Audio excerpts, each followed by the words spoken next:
And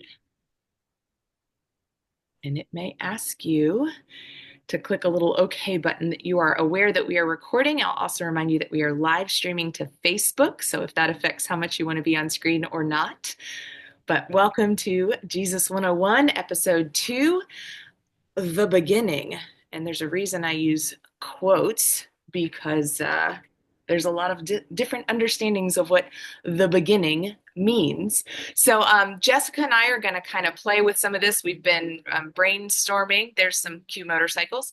We've been brainstorming and talking some about this amongst ourselves. But as always, feel free to like raise a hand, wave at us, get our attention, and chime in with a thought or a question or a but I always heard it said, or whatever. Jesus loved that. He was big on the, you've heard it said. So we can entertain some of that as well. Mhm. And if you're watching on Facebook, feel free to drop a comment. If we may not get to it right away, but we will follow up and respond to your comments. And if you are wanting to join us live, send us a message with your email address and we can send you the link. So, with that, we will kind of jump into the beginning. If you were with us last week, we sort of talked about why talking about Jesus is important and having different understandings about the context, the history, the theology, dismantling some of the very sort of strict fundamentalist ideas and the values in that. And Jessica brings us a lot of wisdom on that narrative and sort of thinking how we unpack this in our current context with honoring that we are always being reformed and that scripture is always revealing itself. So we may understand something different in another time. So we'll just see. But the reason we're talking about the beginning is let's go all the way to the beginning. And Jessica, would you share some of your initial thoughts on how Jesus and Genesis interrelate?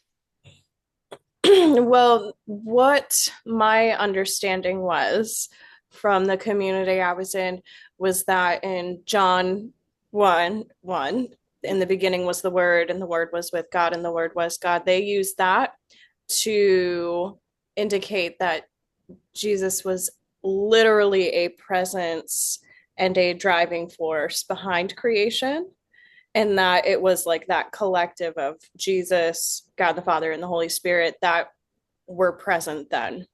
I'm trying to think here. Yeah, and it fits into the narrative. So what it is that Jesus was there in the beginning, so he was the creator, and then there's Jesus as the redeemer. So Jesus as the redeemer is when he restores creation by bringing salvation for sin when he was crucified and raised from the dead, and then the end times. And so the reason they talk about Jesus having been present in a very tangible, literal way is because that's how the story completes. It's got to go around full circle, the Ah, beginning and the end. got it. And I can't help but notice that there's sort of this self-qualifying kind of cycle in some of the theology that you share from your upbringing of it's like, okay, we want this piece to be true, so we're going to connect all these other dots around it in order to make sure that it feels true. Very much so. Yeah. Yeah, a lot of circular thinking. Yeah. There's some more motorcycles. Sorry. It's just going to be part of our experience today. So welcome to Daytona. Um, I I don't can't. hear it. I can't even hear them. you I can't? can't either. Oh, good. Well, I'm glad to have that feedback. So I will stop referencing them because they're pretty loud. Okay, so then when I'm thinking about the beginning of the Christ event, and in my most recent theological understandings that are rooted in some of the Christian mystics like Richard Rohr, those of you who know me hear me reference him quite a bit, or some of the other understandings that allow us to hold this less literal and more as sort of a contemplative theological understanding and allow it to be more mysterious. So we don't need that circle where everything connects and lines up perfectly so that we can prove ourselves right. Okay. Yeah. And so in doing that, there is an understanding that the Christ was present in the beginning and that that's what John meant when he said, in the beginning was the Word and the Word was God and the Word was with God, that there is a a divine spark, if you will, and that the Christ is inseparable from that beginning energy. And I'm fishing for words as we talk about things that are spiritual in concept and are not necessarily logically, mathematically kind of connected. Mhm. But that power, that energy, that Christ, that universal Christ that is present in the beginning is the energy through which God creates, which Okay. then the connection would be that the Christ takes on flesh and moves into the neighborhood, is the way the Message version by Eugene Peterson says. God takes on flesh and moves into the neighborhood. And that's when we get Jesus. So then Jesus is sort of the human historical representation. And then moving on into spirit is after death and resurrection, we get this opportunity for Christ's energy to continue to be the creative force at work in the world, in us and through us. So Teresa, I think it's Teresa of Avila, says Christ has no hands and feet but ours. Now, so we are now becoming the embodiment, or they have the opportunity to become the embodiment of the universal Christ at work in the world. So that's feels very different from how you've described. Does it feel very different to you? Extremely, extremely. We talked a lot about more progressive ways of thinking and like other denominations of Christianity. And they were, I was actually just telling Amy this last night, they basically said that people who thought differently were just trying to justify their own sinful ways and they were still going to hell because they were condoning sin. That is what that like real extreme end of the spectrum would say. If anybody even proposed the idea that there was not a literal 6 day creationist perspective, or if anybody said anything was figurative in the Bible, then they were wayward. And that's so interesting because sticking with our theme of in the beginning, so we get these four gospel accounts, right? Matthew, Mark, Luke, John, and each one has a little bit of a different take on the beginning. So, and I made some little notes here just so I don't mix up which one's which. But Luke essentially starts with the Christ story, birth story that we've heard of, the shepherds and the angels and etc. Right, and a manger and returning to Bethlehem. This story that we probably are most familiar with when we read the Nativity story.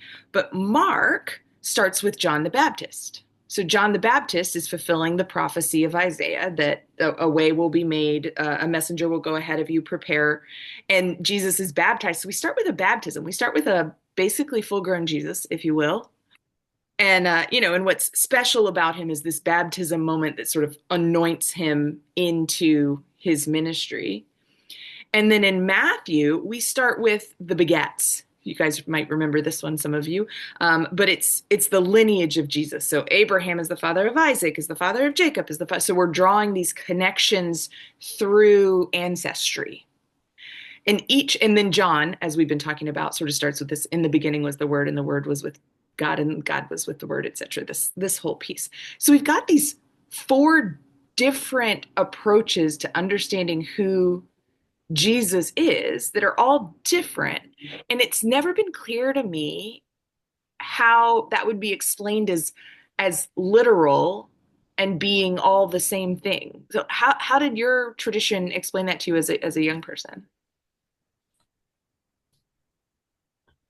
I'm trying. While she's Yeah, thinking, please. well, one of my ministers, he did the same thing, like in church, a sermon, and he said, well, there's each one has their own personality.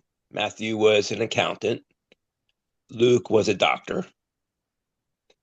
John, I'm not sure what he was. Was he a fisherman? What was John?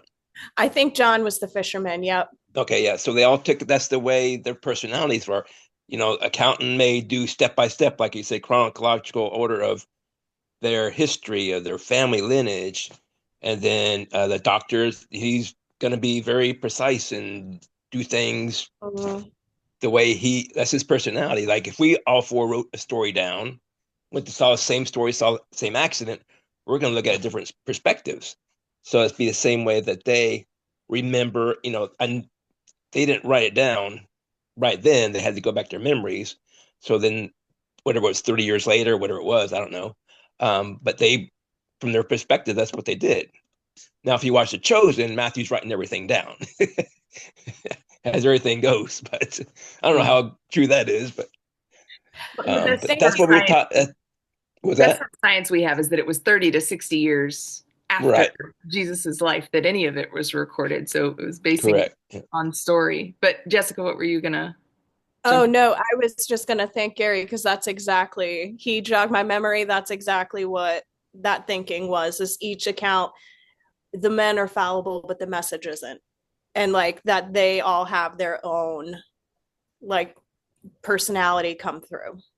So I'm curious if any of the other sort of mythology of the time ever played into your understandings. So very popular in Greek mythology to have a virgin birth, to have this sort of deity event, some sort of god and some sort of human produce a demigod of some kind. This was a very popular mythology in Jesus's day. It was also popular in Hindu understandings. There's various stories. So, did that ever come up in the understandings that you were introduced to, that this would have been a common mythology of this time period? No, education in other religions was highly discouraged because it may like contaminate our thinking. It gives Oh, the devil it gives the devil a what? gives the devil a foothold is the expression. And so we were encouraged not to even open any of those doors. Just know that it's the wrong way. And then no, I didn't even know about any traditional or not traditional, but any ancient different practices or mythological patterns like that. Not until I was in my mid 20s. And I had to take a world religions class in college.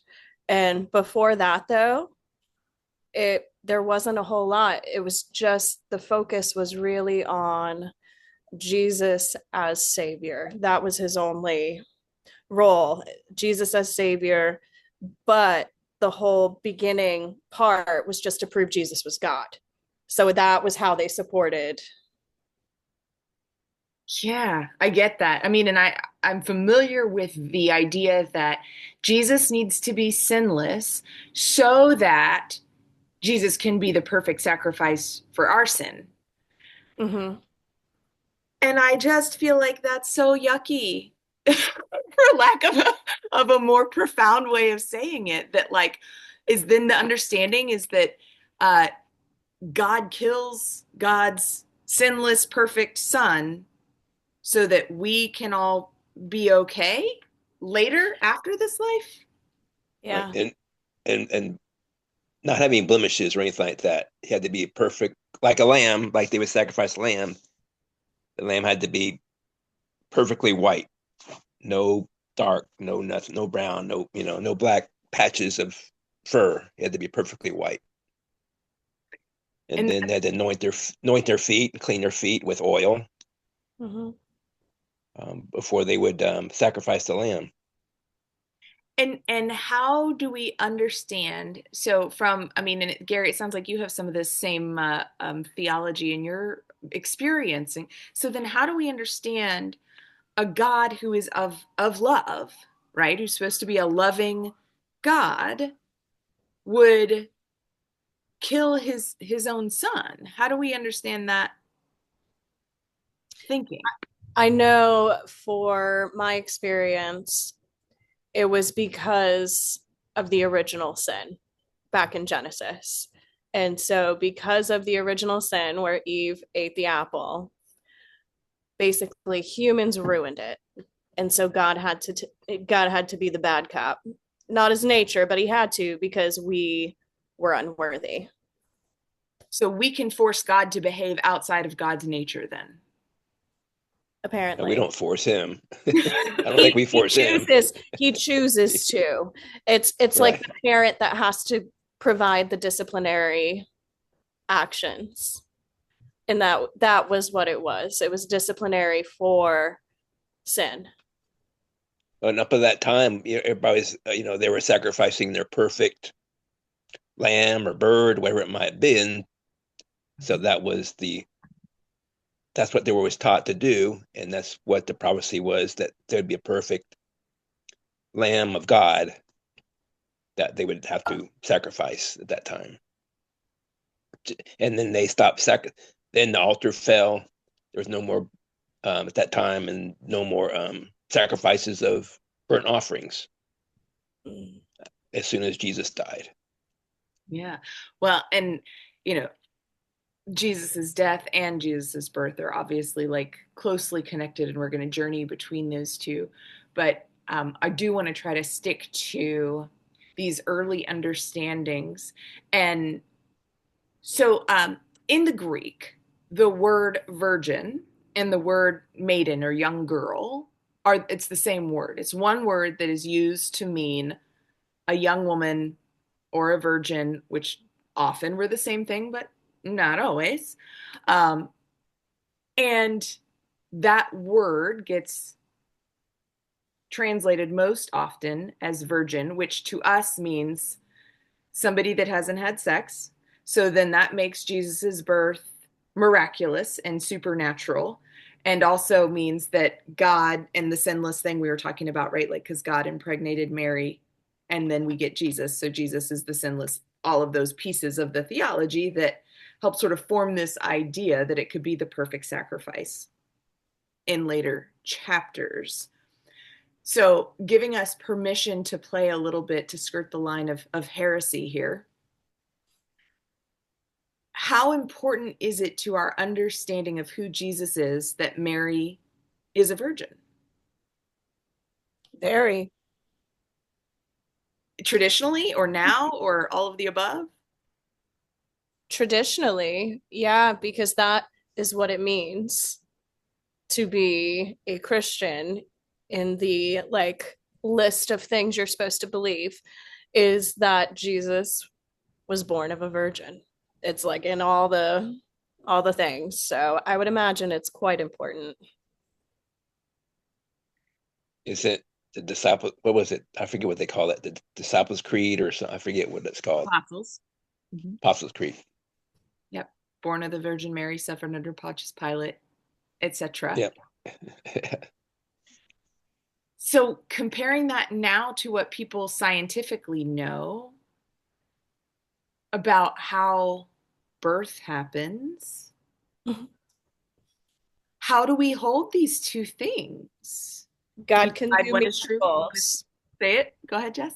God does miracles, and that's the whole point, is it's a miraculous thing. And that's why it's so key to solidify Jesus' divinity. And so do we theoretically, so shifting out of what we've been taught or what we know from the theology of our upbringing or childhood or whatever, holding this over here, we know what that one is. Do we have to have Mary be a virgin in order for Jesus to be divine? Are you asking personally, like what I would think? Well, I'm just saying it doesn't have to be your personal profession of faith, but like, is that possible in our minds? I will say for me, it is possible in my mind. Mm-hmm. That this piece that was so necessary for ancient theological understandings in the mythos of what was known at that time, in Greek mythology, in ancient Hindu and Far East mythology and understandings, it was essential that God in flesh, Jesus, be born from a virgin in order to know, as a proof that Jesus was God and was divine. Today, I don't need that to be true. I don't need Mary's virginity to be true for Jesus to be a savior. Mm-hmm. I don't need that to be true. Is it true? Is it false? Not super concerned. Don't need it to be true. Do you feel like it's essential? Does it have to be? How do you start to play with that?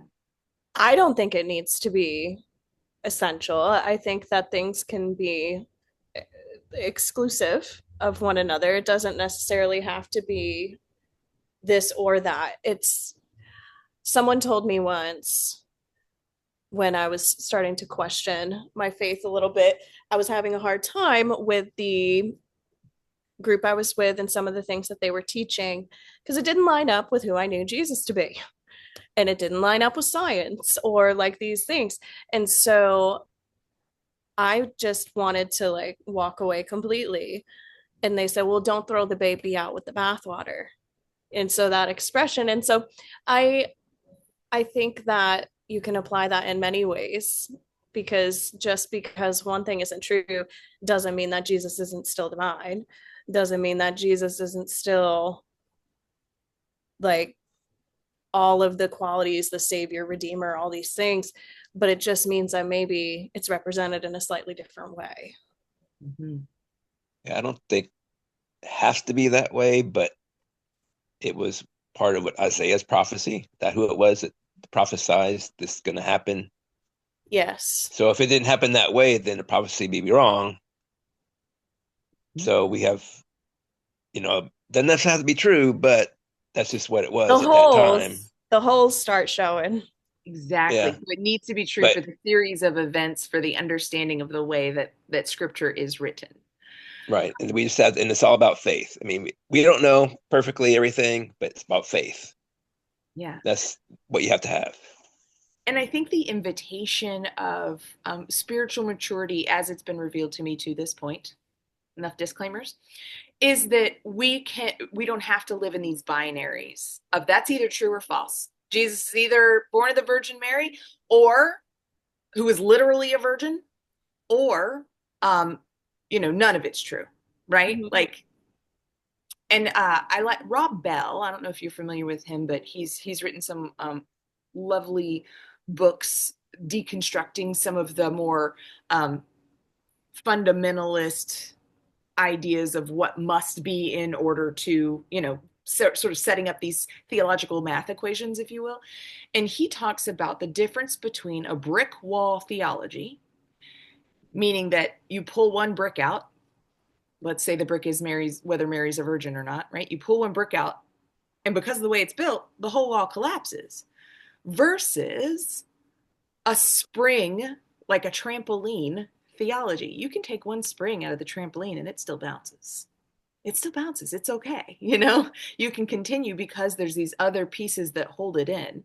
So it's sort of this idea that don't let the things you can't believe stop you from the things that you can. And I think that's, for me, the way that I've experienced a lot of more literal and fundamentalist understandings, excluding folks who say, hold on, this doesn't make sense with what I know of the world, what I know of science, what I know of theology or mythology, what I know of the human experience. This doesn't make sense. And they've been taught, well, then if you don't believe that, you're out from all of it. You don't get any of it. I can absolutely see that happens. One of the experiences I had though, whenever I started to find the holes or I started to see that circular reasoning, I would bring it up and I would say things, and I was always dismissed with the phrase, there's a reason why God is God. We're not meant to know. And that was it. We're not meant to know. And so any questions were always met with that response. And what's so interesting, as Jessica, you share more about the learning that you were raised with, is that there's ways I can affirm that. Yeah. God is beyond my understanding in God's totality, right? Mm-hmm. I believe in mysteries.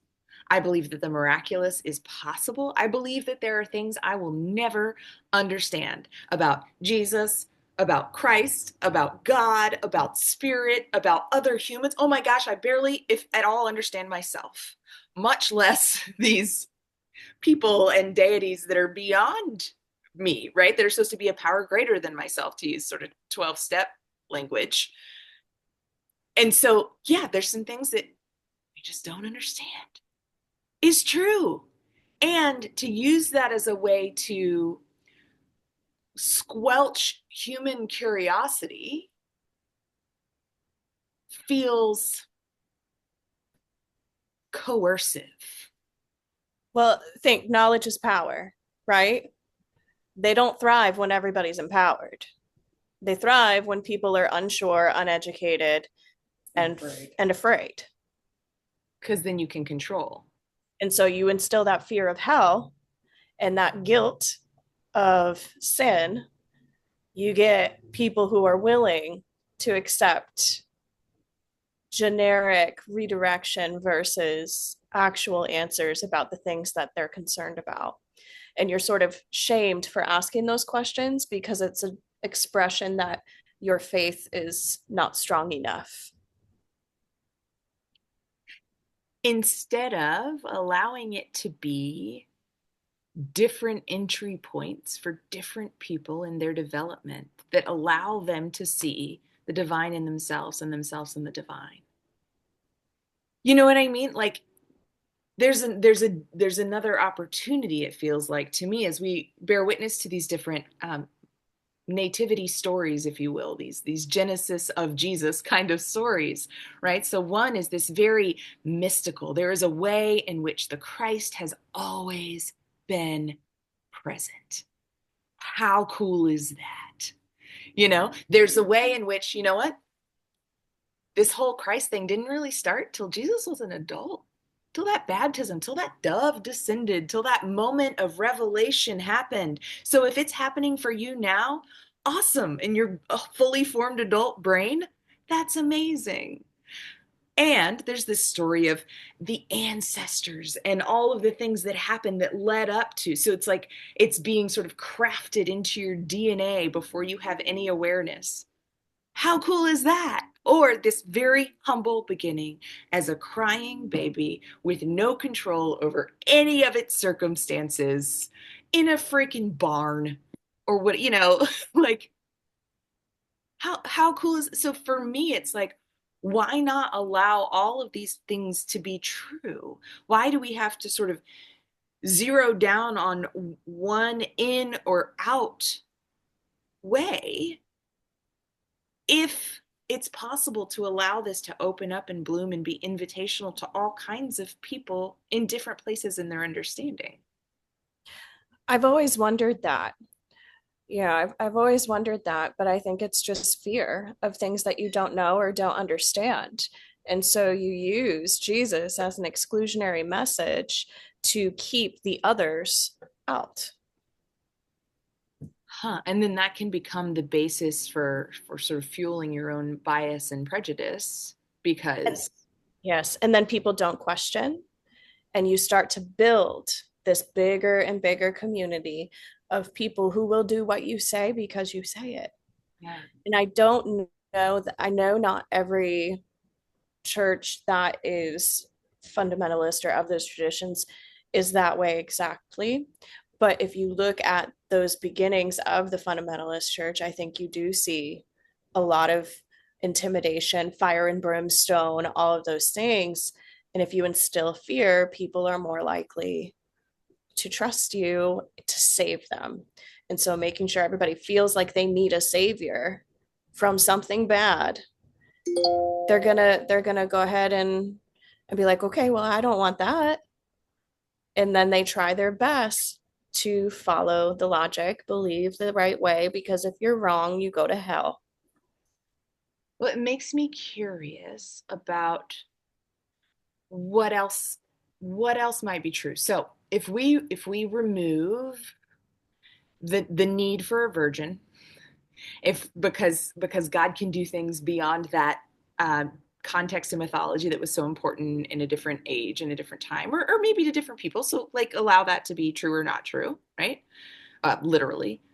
If we remove the threat of hell, so then Jesus doesn't have to be like the perfect white lamb. And Gary, I was hearing in that so many opportunities to support racism. You know, we need pure, we need white, there can be no brown, there can be no spot, there can be no, you know what I mean? I was like, oh my Mhm. gosh, I can see where people got that idea. Like that was Right. acceptable behavior. But if we remove that, then what becomes the reason for Jesus? What becomes important about that story if we remove the fear and the threat? Yeah. Love. Hmm. Was that, did we have the peanut gallery over there? We Love. did. We did. Love? Yeah. Can it just be that? Is it powerful enough? I mean, and for those of you, I know, some of you, and you don't have to ever chime in, but if you have felt that sense of, if it's not what I thought it was as a young person, or if you've had any kind of deconstruction, reconstruction, if you've had any kind of midlife crisis moment, if you've had, sort of unpacking and questioning your faith and the things that you understood, and then maybe there's some kind of journey back. What draws you back? What becomes the important thing if it's not about the threat or just being little good girls and good boys to win our Father's affection and praise? And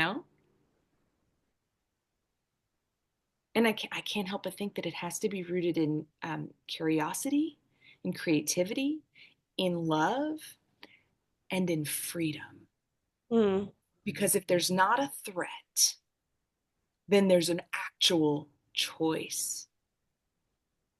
We get to actually choose. If it's like, hey, Jessica, be my friend or else. Love me or else. Or if it's like, hey, I love you, and it's your choice if you love me back.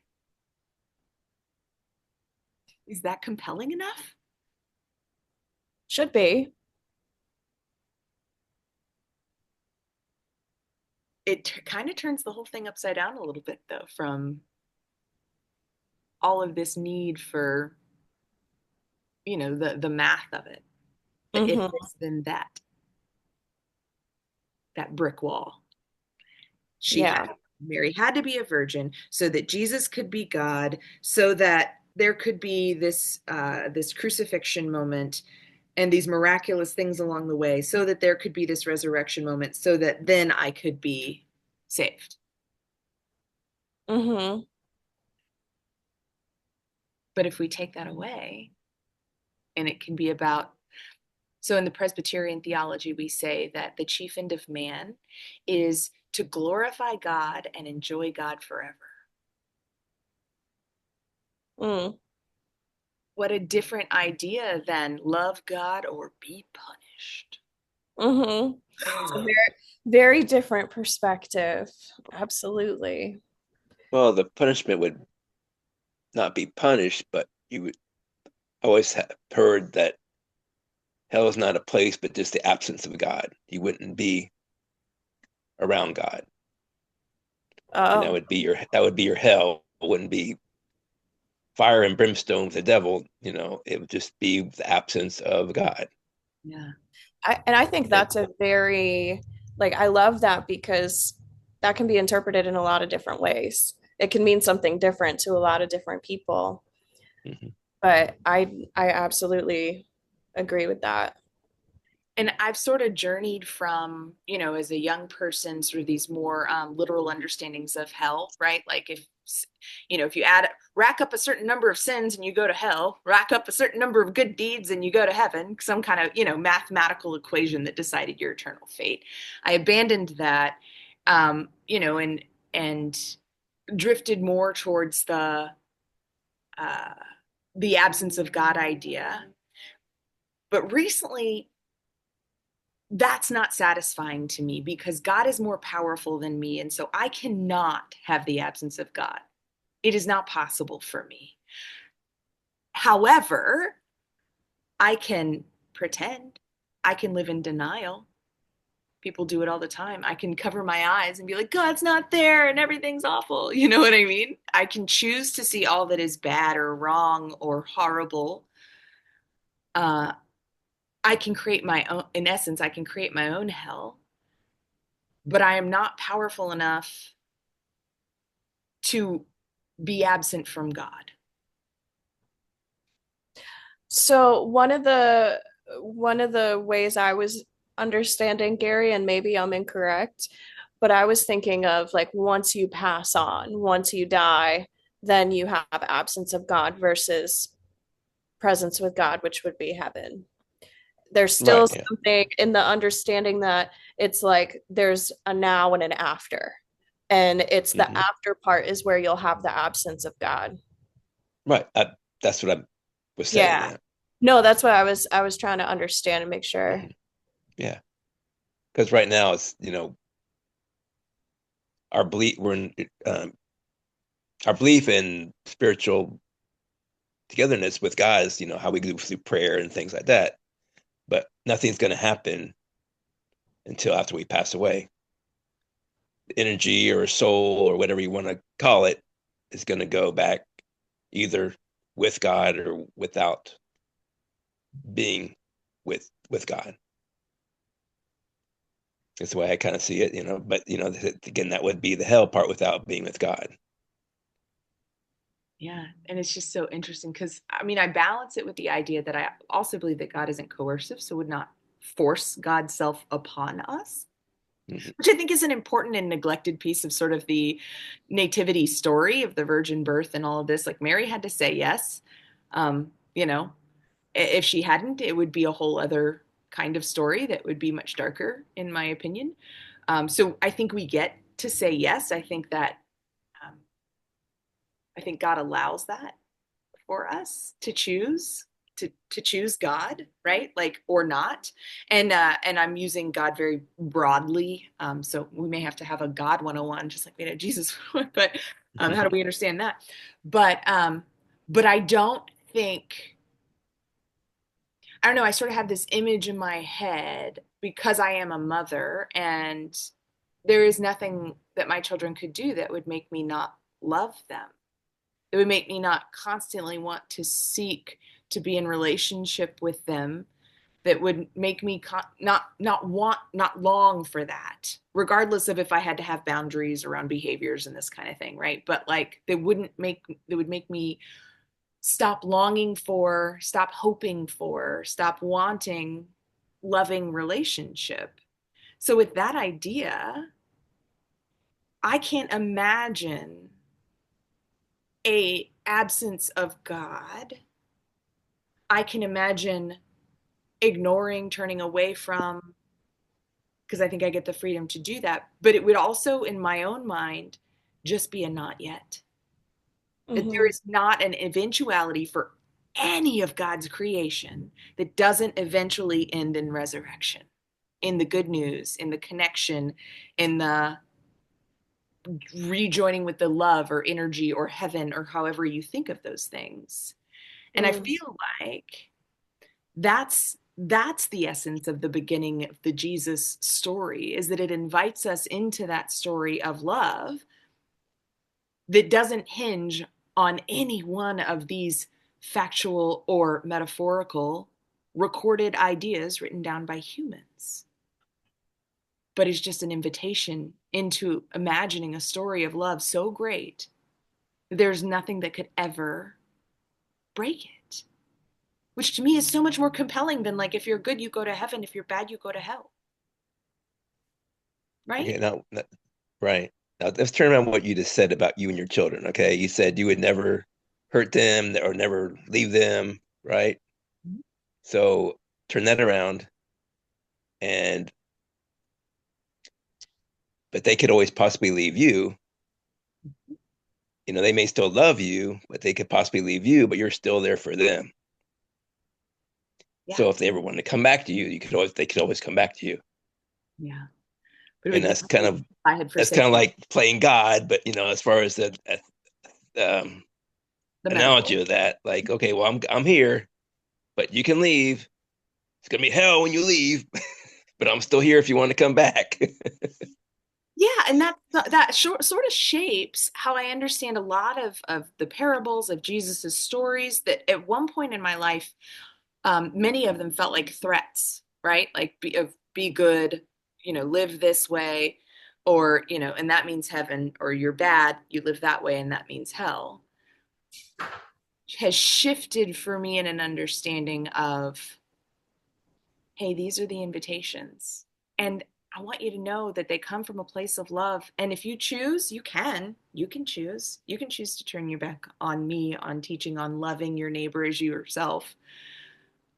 And that will be self-defeating. That will eat you up because it is counter to your nature. You are made good in the divine image. And that will feel like hell to you. So I don't want that for you. I see it as a plea, like oh, you are so good. You are created so good. And you have such an opportunity to glorify that goodness in the world and in yourself. And that's the invitation. You can choose not to. I mean, I have this conversation with my 14-year-old all the time. I'm like, it's your choice. You can double check your packing list or not. You can brush your teeth or not. Like, you're 14, you get a choice. But what I'm telling you is it ain't gonna go so good if you don't have clean underwear on your vacation. Like, you're not gonna love it. Right. Or clean teeth. Or yeah, or that you get the gunk in your teeth and yeah, and you have to get, stuff pulled out or stuff rots in there. You know what I mean? And Yeah. the more I hear the invitation like that, the more compelling it becomes to me versus some idea that like I'm going to rack up a certain number of points that decides whether I'm a good girl or a bad girl, you know? Mhm.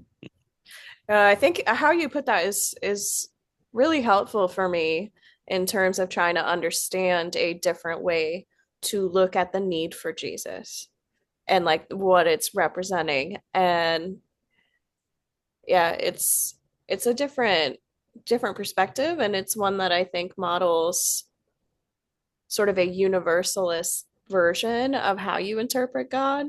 And maybe I know Amy has said something before, and how Jesus maybe is just an example of what the world needed at that time, to have that reminder of how to connect with God, and how in other historical contexts, maybe it was somebody else.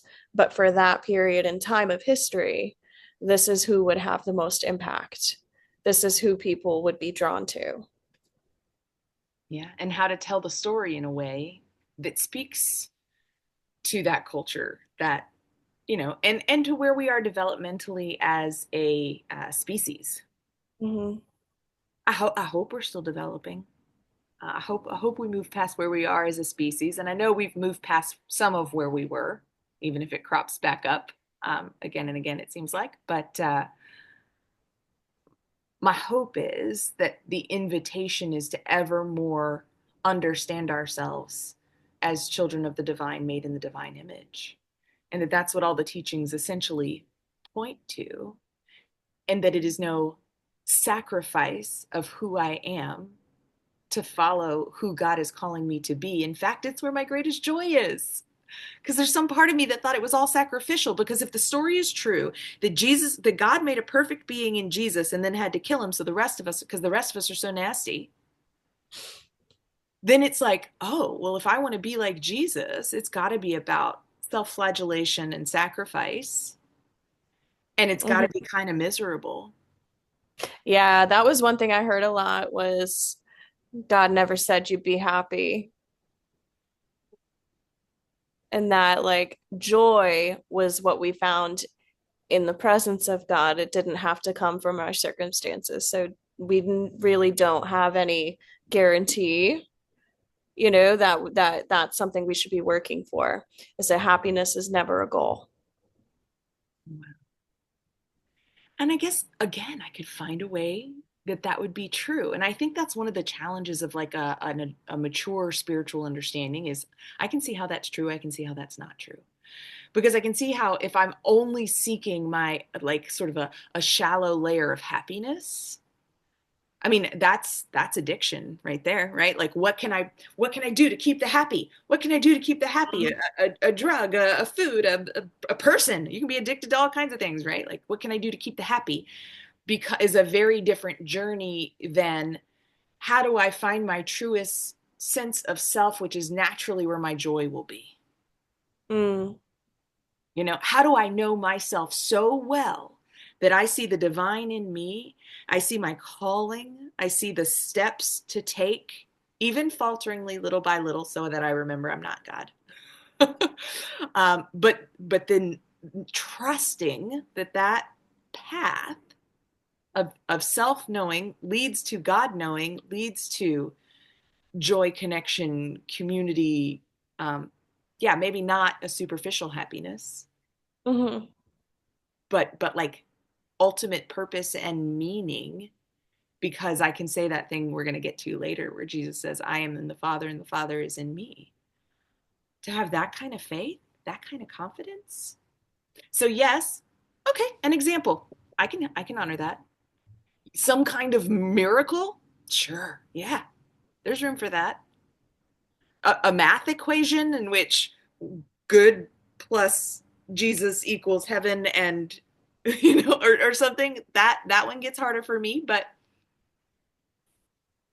I guess we're all sort of in different places in our journey, and there's a version of me to whom that made a whole lot of sense. So, then I think about that whole not judging where people are on their journey and their understanding. And ultimately, I think our communion with God is so highly individual and so unique, in that I don't doubt that the Spirit would try to connect with people on whatever level and language they can hear to show love. If it's anything that doesn't match that, then I think it's like, man, Mm. that's, I think that that's why people, it's okay if people have slightly different interpretations, because the end goal should be the same, which is to find that bit of divinity and that connection, that awareness that there is something greater than ourselves, and the nature of loving others. Mm.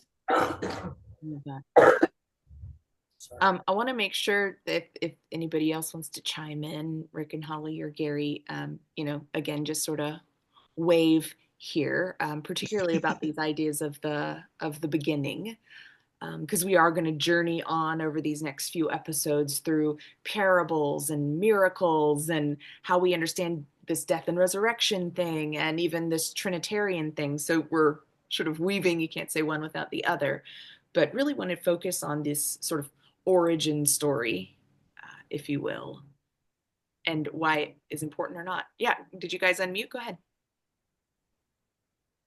Oh, can you hear me? Yeah. Oh, okay. Well, I'm just enjoying the conversation, and it's very stimulating. And yeah, at various moments, it touches nerves. It touches something inside me that I resonate with. That I say, yeah, yes to that.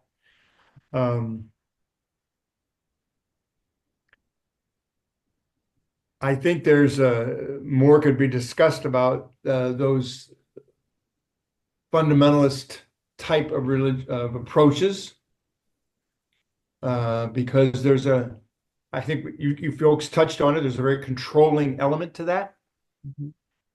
I paraphrase it as if somebody comes up with an interpretation, and if they can convince you that that interpretation is correct, then they're more convinced that their interpretation is correct. And if they can convince 10 people, wow, I must be onto something. I must be right. And then 20, and then you've got a big church.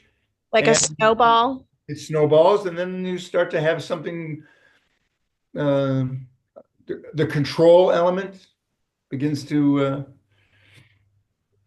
rear its ugly head. You can see this in religion. You can see it in politics.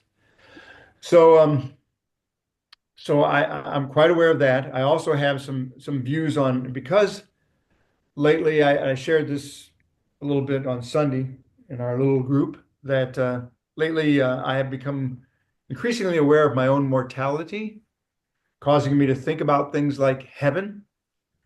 And I I came up with three sort of responses to what heaven is, um, which may fit with the discussion. One was, heaven is mankind's desire for immortality, for permanence, for relevance. We have that within us. And so we are challenged by the question of what's next. Mm. And we have an awareness of that. I think part of the awareness of that question comes from the fact that we recognize that we are something beyond just a body. The way it came to me one time was that if I cut off my hand, I'm still here. If I cut off my arms, I'm still here. The body is not who I am. So who am I? And then we begin to wrestle with this question of a soul Mm. and so forth. And so as I'm thinking about heaven, heaven is mankind's desire to be rewarded, to be patted on the head and told, good dog, good dog, you did good. And so I get to go to heaven? Heaven? Yes. But really, heaven is mankind's admission he's scared. Mm. Mm. That's really powerful. Thank you for sharing that. So thank you. And so when I think about that, I can understand how people are drawn to forms of religion or expressions of Christianity, which give them right answers. And if I've got the right answer, then I'm saved. Then I get to go to the good place. And I know, and I'm pretty sure because so and so told me, and he believes that way, and his wife believes that way, and the whole gang of us that meet on Sundays believe that way. And it's dangerous to believe any other way. So so I can understand where that comes from, but it has never resonated with me, which is one reason why I enjoy Beach Street Church and I enjoy these discussions, because as it was expressed one time, a minister or a preacher or a pastor or a priest will never really reach me unless I can tell they're carrying a little bit of doubt in their back pocket. And it's that doubt that will get through to me. Yeah. That will allow me to stand there and listen, stand there next to them, and to bat the ball back and forth and say, you know, I got a little bit of that too. Mm-hmm. So let's walk the path, let's walk to Damascus together. And I think Jesus is going to show up and give us some good advice.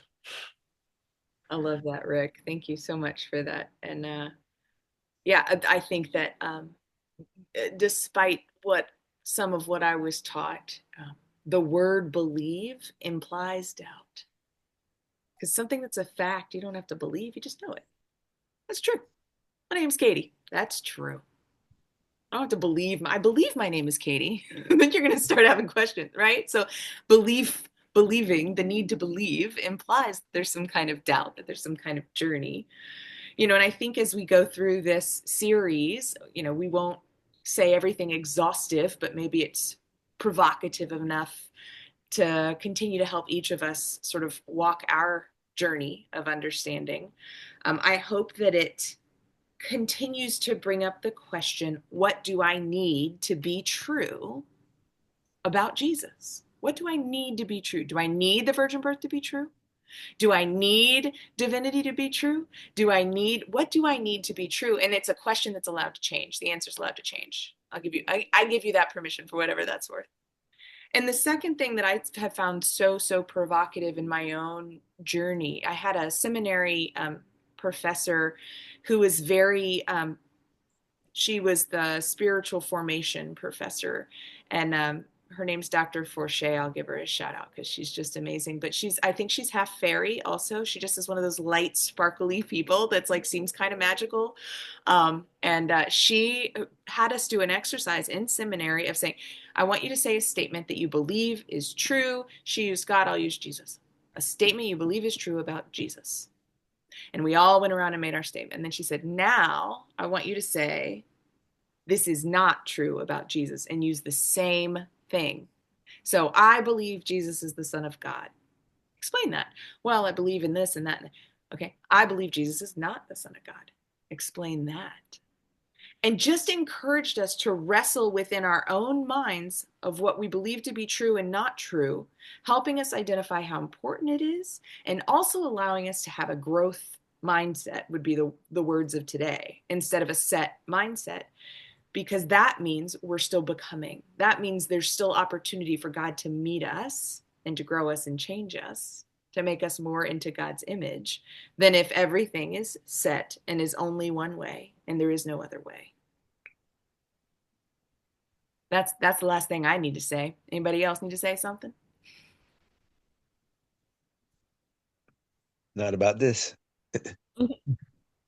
Well, friends, I appreciate you taking time to engage in the conversation. And Jessica, thanks for your preparation as we were coming into this conversation. I appreciate you as a conversation partner, as I do, Rick and Holly and Gary. And if you all have thoughts that come to you afterwards, you want to keep the conversation going, feel free to email those or comment on Facebook or send me an email or send me a Facebook message.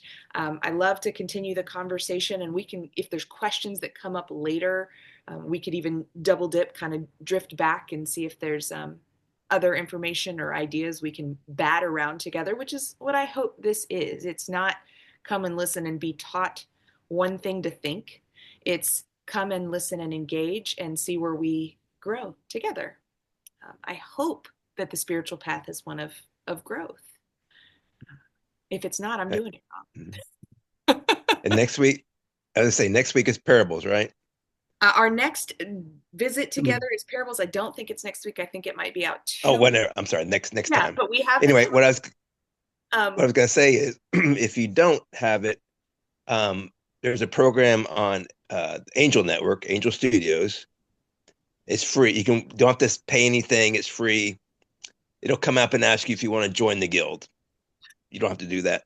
But there's a movie on there. It's a 2-hour movie. It's called Testament: The Parables Retold. And it's a modern day telling of the parables. Interesting. And I thought it was very interesting, very good. Plus, it's like the times are that I think it takes place in England, and they have a dictator or something like that, or a king in England. And while this is all happening, while they're all running around, fearing what's going on, kind of like back in Rome, they're retelling these parables. Yeah. But again, it's very interesting. I'm not sure if y'all seen it or not, but it's a pretty good show. And there's other Testament. What's it called again, Gary? It's Testament. It's on Angel Studios Network. It's an app. You can download the app for free.